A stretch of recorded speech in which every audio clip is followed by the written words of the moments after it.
আজকে আমি রান্না করব সরিষা ইলিশ। তো এর জন্য দেখেন মাছটা পিস পিস করে কেটে রেখেছি, আর একটু তেল আর একটু লবণ দিয়ে মাখিয়ে নিয়েছিলাম। আর এর সাথে দিয়ে দেব পেঁয়াজ বাটা আর হলো সরিষা বাটা। একটু পরিমাণ মতো বেশি সরিষা বাটা দিয়ে দেবেন। তো সরিষা বাটা যখন করবেন তখন সাথে একটু আপনারা মরিচ দিয়ে দিবেন, যাতে এটা তিতো না লাগে। আমি কিভাবে সরিষার ইলিশ রান্না করলাম আপনাদের সাথে আমি সেটাই শেয়ার করব। প্রথমেই আমি সরিষা ইলিশ রান্না করব, তাই প্যানে সরিষার তেল দিয়ে দিলাম বেটে রাখা পেঁয়াজ। এখন 2 মিনিটের জন্য ভাজতে হবে। দিয়ে দিয়েছি 1 চামচ মরিচ বাটা, ধনিয়ার গুঁড়া আর 1 চামচ হলুদ। 1 চামচ লবণ দিয়েছি, আপনাদের স্বাদ মতো লবণ দেবেন। আর একটু পরিমাণে পানি দিলাম।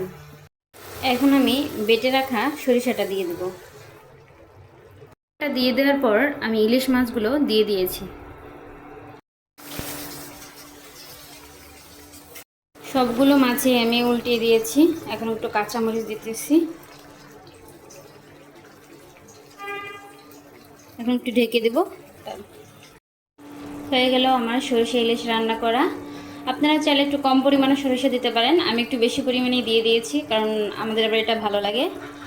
আর পেঁয়াজও পারলে স্কিপ করতে পারেন, আমি পেঁয়াজ দিয়েই করছি, অন্য একদিন পেঁয়াজ ছাড়া করে দেখাবো।